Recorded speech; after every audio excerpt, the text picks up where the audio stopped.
Monday morning it is. Good morning and welcome to Mahala and Maida. Hope everybody is well. Rhoda's here and we're going to see her shortly. And we all here. Yeah, and we trust everybody is absolutely brilliant. But it is really awesome to have you along here with us today on Mahala Monday. And there's lots to talk about, which is going to be brilliant. There we are. Hello. We changed our look a little. We had to. It was weekend. 25th of October, you know how we do things here. We, of course, bring you all the information you want. It is an interactive show, and we're looking forward to all your contributions. So on YouTube and Facebook at Nickay Productions, that's how you get in touch. It is as simple as that. So how was the weekend, Hugo? Good. I'm glad. So good to see you. It is lekker to be here, I got to be honest. So today, it is the end of October, as you know. But now more importantly, when it comes to social well-being, which has been a very big topic for us on the show. Totally, it has been. And you know, there's been so many shows and it's so inspiring. And just hearing all these stories really... It makes you feel so good. And especially for a Monday morning, I feel this is exactly what we need. Yeah, no, it certainly is. And what we've done, and the reason why I bring up the end of the month as well, because this is how you want to start off, let's call it a new month resolution. Yeah. And the reason I bring that up is because we're talking to an amazing organization today. They've been doing outstanding work, and not just for 1 or 2 or 3, 4 years, but quite a while, and we're going to find out exactly all the details, the areas they serve, why they're doing what they're doing, and of course, more importantly, showing the light and showing the way for all of us. Because once again, this organization does amazing work, but it kind of highlights where we can contribute as well and get involved in, Rhoda. That is so true, Dougal. And you know, there's so many people out there that's wanting to get places like this where I want to give back to the community. Who do I get in contact with? And this is one of those projects basically that you can go to and get in contact with them and then assist them wherever you can financially, you know? Yeah, no, it certainly is. But enough said, so let's see who we're talking about today. Now, more importantly, you got to be in the show, and we're looking forward to your questions and comments. So at Nickay Productions on YouTube and Facebook, the details at the bottom of your screen. Now, as I mentioned to you earlier, and Rhoda as well, they've been doing an amazing work. And of course, what we do know is that this organization operate in the Boland area, and they are called the Pebbles Project. And joining us today is the Chief Administrator Officer to talk a little bit more about what the Pebbles Project is all about. When did they start? How did they start? What exactly is that what they do? So ladies and gentlemen, joining us on Mahala Monday, Esty Haynes is here. Good morning, Esty. How are you, Esty? Are you well? Esty, just put on your microphone. I think we lost you there. You got it? Yes? Can you hear us, Esty? Can you hear us? Oh. We can't hear you. We're going to try and hear you now, but there's Esty. She's there. We're going to get the mic all sorted. Are you all good, Esty? Can you hear me now? Yes. Can you hear me now? There we are. Okay. How's it going? Apologies for that. I'm very well in yourself. Good. No problem. Really, thank you so much for joining us on Mahala Monday. Absolutely awesome to have you with us. Oh, yeah. Now tell us, Pebbles Project, what is the Pebbles Project? So, the Pebbles Project was established in 2004, and we are an educational trust. We also registered as a non-profit organization and a public benefit organization. The main focus of Pebbles is education, and we aim to enrich the lives of families and children from disadvantaged communities in the Western Cape. We don't only work in education, we also focus on health and nutrition, and then also social work support in these communities. Wow. Oh, lovely, so lovely. you really cover a broad spectrum there. And I've done the math, but I also know that 2004, 17 years. There we go. 17 years, yes. Wow. I'm good with numbers on a Monday, Esty. This is it. Seems like. 17 years is long, Esty. So could you tell me the It's a long areas of the time. operation? Where do you guys operate? Which areas?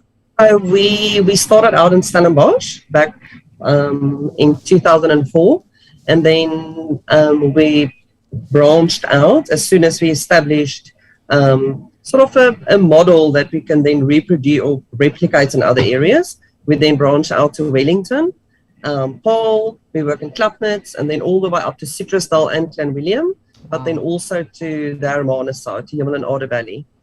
Wow, Okay. wow, wow. That's quite And those are broad. the areas that you operate in. Now, I know Rhoda's going to ask you about beneficiaries, but I want to know how did it start? Like, let's go do work there. What were you going to go do? I think years back also the farms would then contact us, and it still happens to today, where they would then say they need help. They just need help with either preschool or after school, where they know the children are on the farm. They either come back from school or they're just being taken care of at home or at a facility.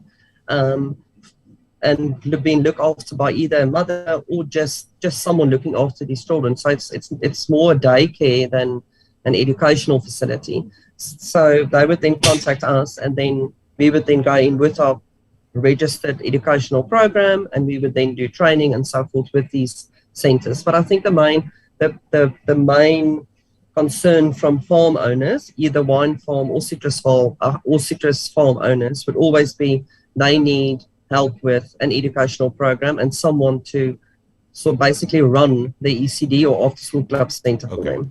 All right. Oh, lovely. So, yeah. So just listening to that, obviously we're looking at, I'm just listening to all the places you've mentioned, especially those at home, and then obviously the early childhood care and all of that.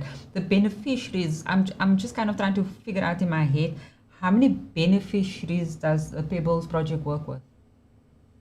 We currently support around 1,400 beneficiaries daily. And we're talking here about learner numbers. So it ranges all the way from the age of 3 months up to the age of 24. Wow. Wow. Wow, So, wow, wow. so that is quite a bit. So, just in a nutshell, you work on the farms. You sort of put, firstly, it's education. That is what you do, but it extends into that because you're doing meal packs, food, distributing those sort of packs. There's a social work element. So this is really multi-layered in all of these areas. Yes, it is multi-layered. I think one of our sort of long-term goals of Pebbles was always to have a kitchen, a nutrition program / kitchen, but then also to have a clinic. So throughout the years, we are very thankful and grateful to our donors who have supported us along the way and and have afforded us to be able to build and erect a on-site clinic at our facility or at our main office, but then also a kitchen.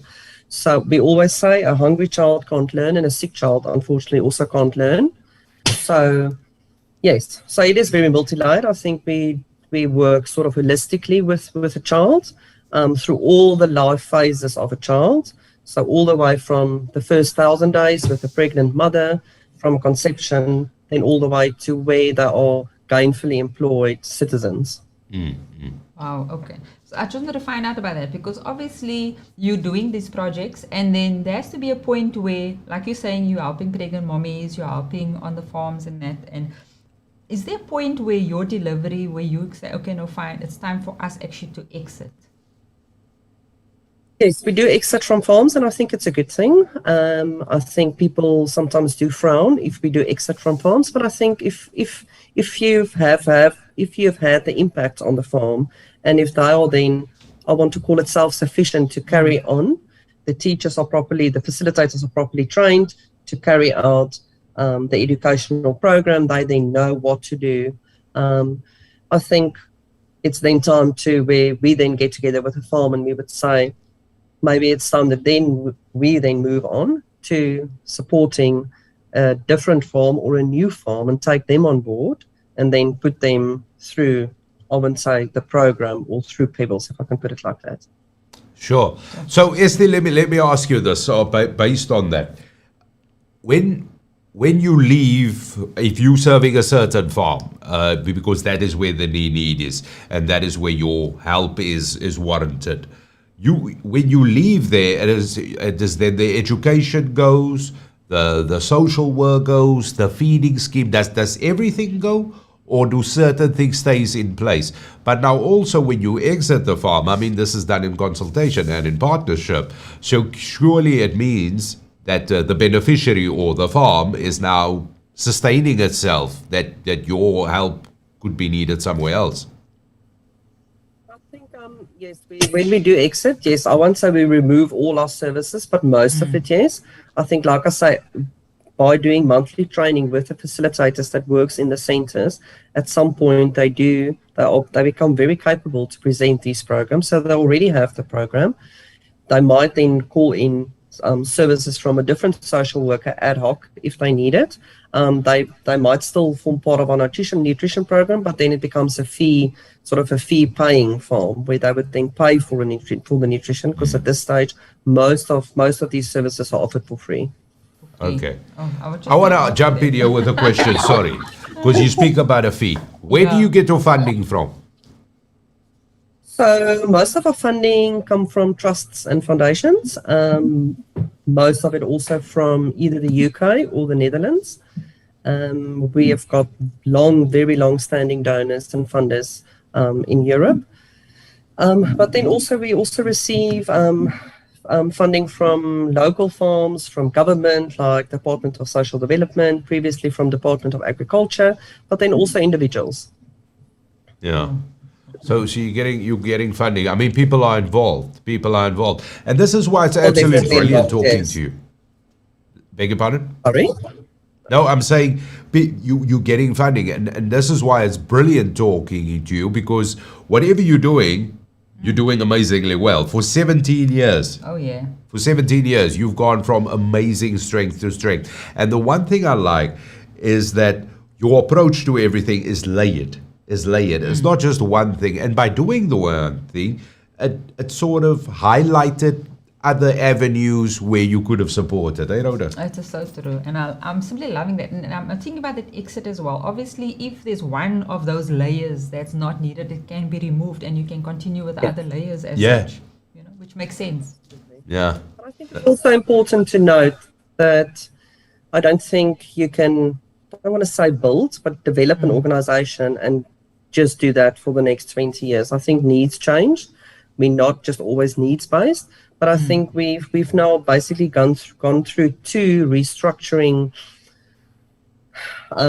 processes in the last 17 years, where in 2012 we restructured some of the programs, and now last year we started with, actually in 2019, and then through lockdown we started with a massive, almost internal restructuring of not just staff but then also programs, and we always ask ourselves, are we doing the right thing? What we are doing, are we doing the right thing? So I think it's important to then also sit back and reflect and say, I think we might need to make some changes here. And then also obviously still to be able to be relevant and to be able to address the needs of these communities on a level on a level that's successful. Yeah. There's so many things you say there that just needs, firstly, what I love what I'm saying. The fact that you say things need to change. Things need to be updated. Yeah, it's wonderful if you're doing something this way and it's been successful, but sometimes it needs to be upped a little bit or pulled back in order to meet the demand of the day. So I like that. I really, really like that. But now let's speak to when demands changed completely and it just rocketed everybody. And when I say rocketed, it just Polamakisi, flick flack, call it what you want. It turned everything on its head. But most importantly, end of March last year, we go into lockdown. We go into a proper lockdown. All of a sudden, the services and things that you do become life-changing. It becomes essential. How did you guys do once lockdown came? What happened? I think just to start at the beginning of this, I think because we are the service provider delivering the services on the farms and the 54 facilities in the areas, I think when lockdown hit, it was, what are we going to do? How are we going to get out to the farms and be able to deliver these services. But we luckily we're quite an innovative team, so we managed to set up Wi-Fi across various farms. So, and then also to hand out tablet and laptop devices, Wow. so that these farms can then connect online. So we then went to online, sort of a online e-curriculum that we then present to either the learners or the facilitators in the centers. We also delivered resource packs to all the centers where they could then, with activities that they can do at home for our ECD centers. And then our kitchen went into full crisis mode, if I can put it like that. And we started packing food parcels for these communities, because if people don't work, they don't always get paid. And because all operations, especially in the agricultural sector, was halted, people were without, what can I call it, money to sustain themselves. So we then went in and we said, we can't just feed the child as part of our nutrition program. We then also need to feed the family. So we managed to distribute 1 million meals in 9 months as part of our Wow. Wow. A million meals. I'm laughing because it's going to take a second to set in there. 1 million meals in 9 months. Yes.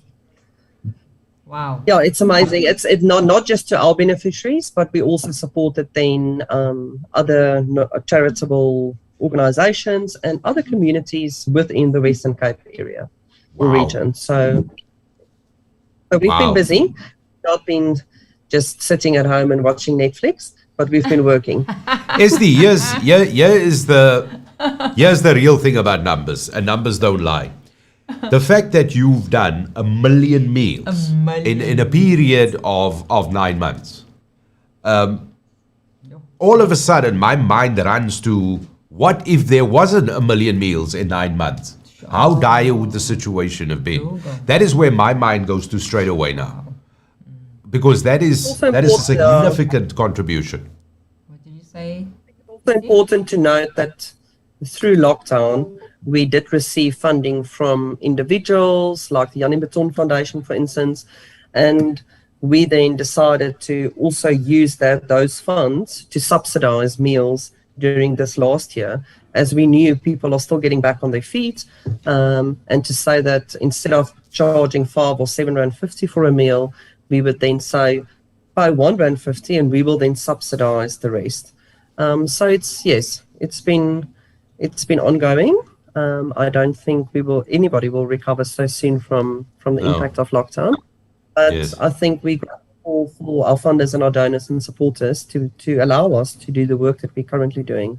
Let me ask you this, because in the lockdown, what happened, everybody was on their knees. And I just want to ask you, now we're dealing, I mean, your immediate beneficiaries are a segment that is vulnerable in our community. And like we all know, the agricultural the sector got hit hard.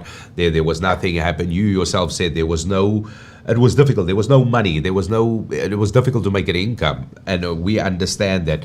During this time, I mean, obviously it didn't just affect your operations, but during that time, did you see other areas that needed help, that needed assistance, that maybe you weren't addressing previously before lockdown? Yes.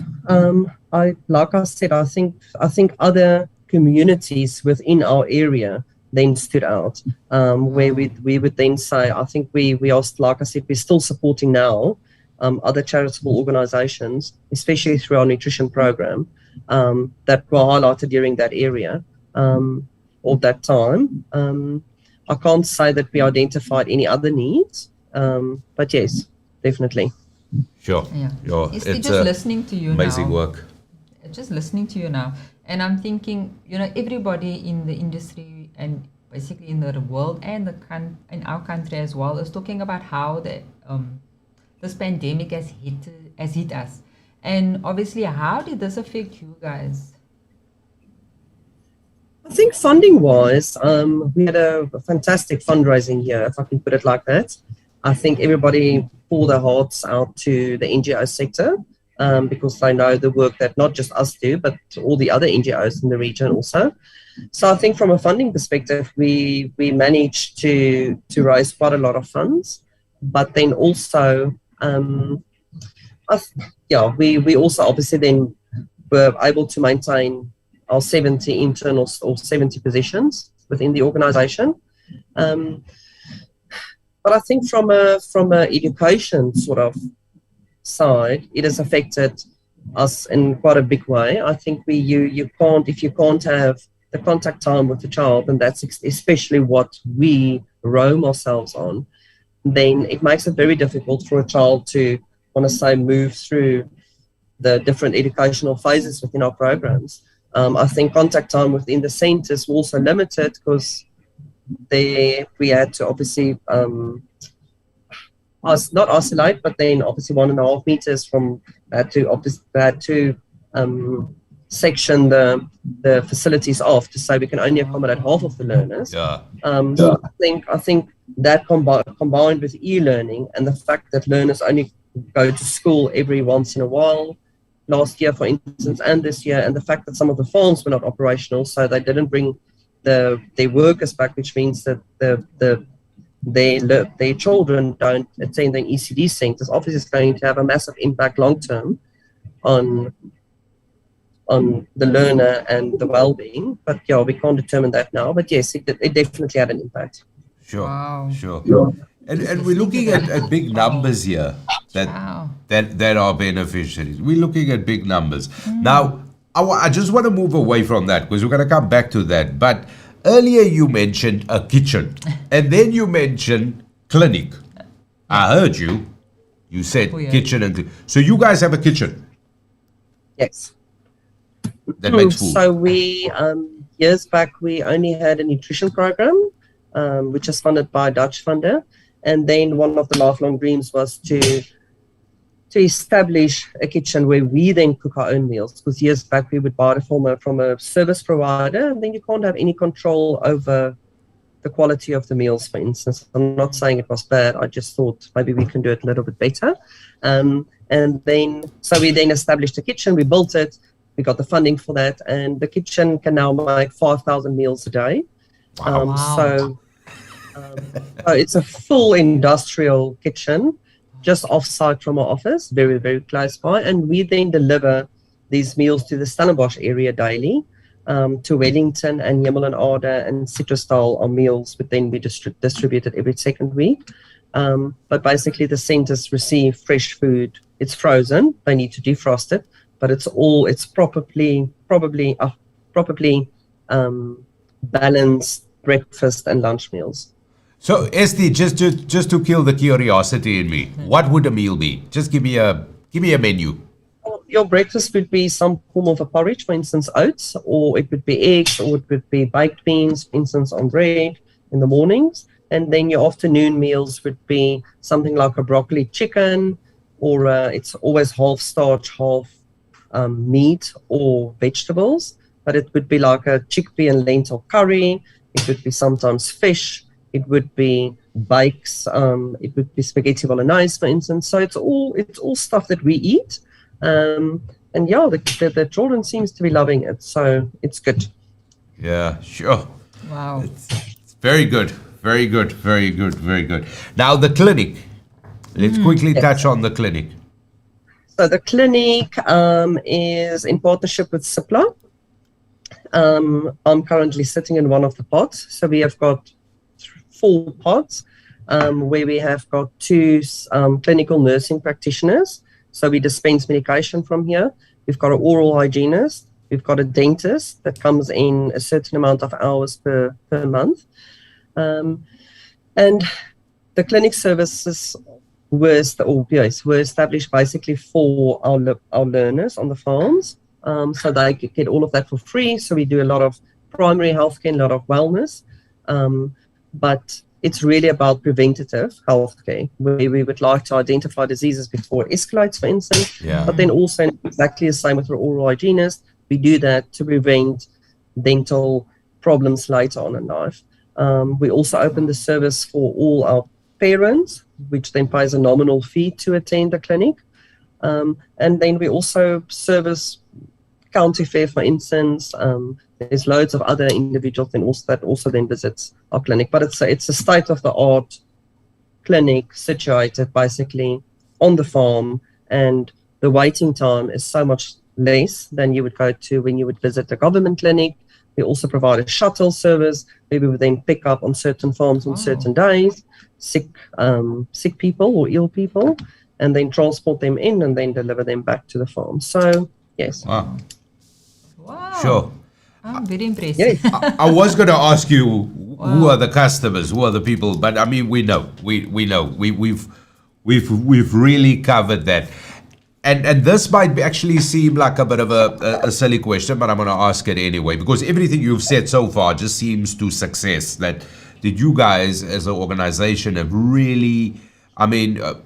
You've done amazing things. You've really made the community better and uplift the community, and that is what it's about. And provide essential services, but also giving community tools in order to do things. Some of the success stories, and I know it's difficult now to drag that out of you because everything so far is a success. But is there something that comes to mind, perhaps?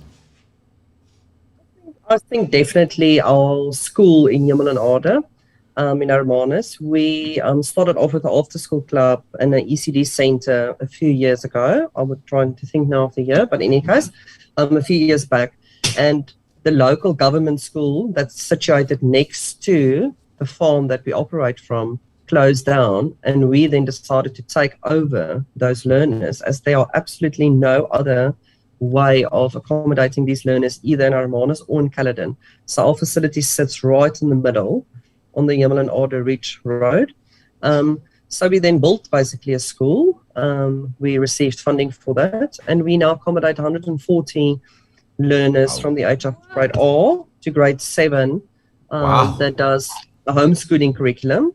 But we've got a principal and we've got 4 full-time teachers.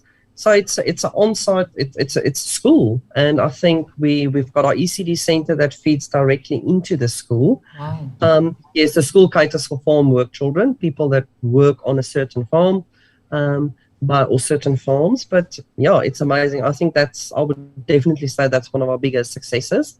And then also the launch of our mobile health clinic up in Clanwilliam. Those farms are situated very far from, it's very rural. So we launched a mobile health clinic last year together with Twinings in the UK, which now services all those farms, or I would say not all the farms, but some of the rooibos farms up in Clanwilliam. We've also had many learners that went also through the different programs with us that form part of our school leaver program. That's what we used to call it. It's now early adulthood program, and they then went on to study and are gainfully employed now, and some of them have been employed by us as an organization. So they've gone sort of full circle with the organization. They started off in ECD and they are now working for us, which is fantastic. That's what we want. So yes, that's just in a nutshell some of the successes. Well, those successes are vast. Those are big successes. And doing all these amazing things, the school, that education facility out Yamala side, just sounds amazing. When you get involved in a project like that, is there more alarm bells going off? Is there more going, oh, we need to do this there? How big does that list get?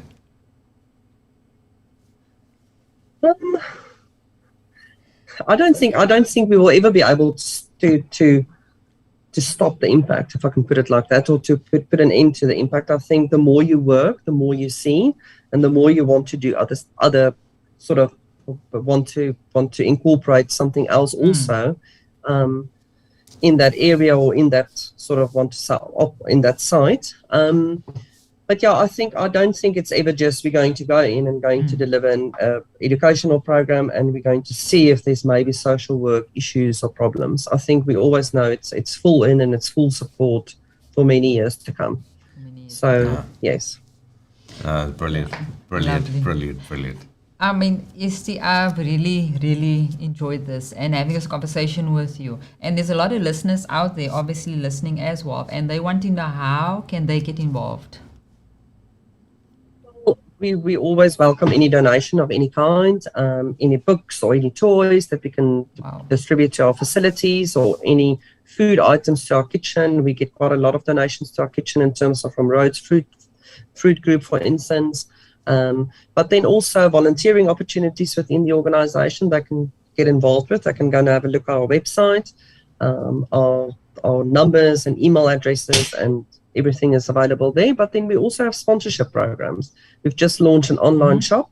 It's also on the website where individuals can then go in and sponsor, so for instance, a child's health for a year or for a month or a certain amount, or sponsor a child's school fees for a year, or sponsor a school pack for the year, where we then hand out school packs to every grade R child that goes into grade R for the year, receives then a school pack with your basic stationery, sometimes a school uniform and so forth. So it's all on the website.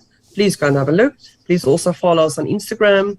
But yes, there are many avenues. It might just not be financial. It can also be time. Oh, I'm loving that. There's such a variety of, like you would say, shopping online there, basically, where you can do so much. Wow. And the amounts are as little as 200 Rand once off. So we're not talking about thousands. Yes, we do have the thousands options also.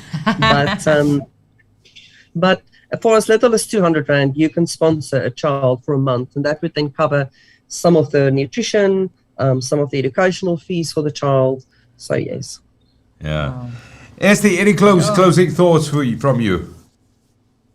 No, it was lovely having us. I'm very grateful for the opportunity, and it's always great to showcase a project somewhere online. Yes, we are thankful for our donors and the support, and any future supporters and that would support our project. So yes, thank you for having us. We do appreciate it. Absolutely welcome. Esther, it has been a real pleasure having you here on Mahala Mondays. Thank you so much for your time. Thank you for joining us. It has been a pleasure just talking to you and listening to some really insightful and amazing successes. So thank you very much for your time. We wish you all the best. Thank you. And please come and visit us if you're ever in the region. Oh, yeah. Well, we definitely actually want to take you up on that. We actually want to, we're gonna do that. We need to do a road trip. Yeah, we are definitely gonna come say hi. That's a good idea. Thank you so much. Have a good day. Thank you. Thank you. Keep well. That is Esther Haynes, Chief Administrator Officer, Rhoda. Wow. There's a lot to talk about now. So, firstly, let me just say, Pebbles Project, you got to go check them out. So go to their website, pebblesproject.org. Email them. Get involved. 17 years they've been doing the thing. 17 years to go. Can you believe it? And then 1 million meals as of 2019. Those are ridiculous numbers. Ridiculous. Let's just be honest here. Those are ridiculous numbers. But there's so many things that she said. You know what? And I like everything she said. So now, firstly, she kept saying, thank you so much to our donors. Our donors made this possible. We got funding for this. Thank you so much. She kept saying that. Yeah. Which means that this is it. They've identified projects that they got involved in, and she herself said people come and get us, and then this is where we can help. We can help a little bit there. We can help a little bit more there. They've identified certain needs. Oh, yeah. They've gotten involved in it. Their clinic, school, kitchen, million meals. Thanks so much. And then well done. And then on top of all of that, she says, look, it's not just money, but sometimes you have time. Maybe you've got books that your kids don't read anymore. Or we all have something that we can contribute. And my takeout from this whole discussion is with her, let's look around. Let's look around in our street, in our community. How do we make a difference? That is the essence. Here's an organization who'll be doing it. Yeah. And this is exactly what they've been doing. Oh, yeah. To the backbone of the country, agricultural sector. And I was just going to say, Dougal, as well, this is again where the community is being taken action and saying we need to do something for ourselves and don't wait for government to do anything. Yeah. You know, they started the clinic and they do have their sponsorship and they do get their funding. But the mere fact they didn't sit still, they looked at, look here, we need social upliftment. We need to educate, the people on the farms and that. I'm just loving the fact that they took initiative and they said we need to do something. And in 17 years they have evolved from education and then just basically moving it from feeding schemes, and then COVID happened, and look what they did. Yeah. Let me ask you this, because it's a bit of a sideways question for you, and I know you can't speak for Pebbles, but let me ask you this. So, yeah, they have educare. They're looking after little ones, right? Feeding, then there's a little bit of education. There's that holistic approach that we heard. And she herself, Esty said a short while ago, a lot of people have gone full circle. Do you know, that have gone through the ropes and now come on the other side. But now they're working with Pebbles. They're plowing back. They're plowing back. If you are, and the question is, if you are a beneficiary of that sort of situation, somebody that got, and for lack of a term, somebody that got helped. Do you know what I mean? Somebody that got a little push in life and say, okay, we will assist you. You've gone through that mill. Do you find that those people now, it's a very easy decision for them to say, let's get involved with Pebbles? I do believe so, Dougal. You've been exposed to it, you know the outcome of it, because you are living proof of that. Yeah. So definitely, I would say. So it does reinforce where we got to look around what is happening in our communities, how we can all make a difference. And more importantly, it's a brilliant organization. They've got an outstanding track record, and you can go check them out and definitely get involved. That is what it's about. And this is one of the best shows ever. Oh, yeah. Ever. Blown away. I have nothing more to say. Nothing more to say. Yeah. Don't forget, you need to share this video. You certainly have to, and go check out their website, pebblesproject.org, and definitely get in touch with them. Once again, thank you very much to Esty Haynes from Pebbles Project to share some really wonderful insights, and of course, what an example for us all to follow, and definitely go check them out. But more importantly, as much as they've been doing wonderful things, let's all contribute to that endeavor and definitely support them. That is it from us. Thank you very much for watching, and like Rhoda said, like and share this. Let's spread the word. Until next time, bye-bye. Bye-bye.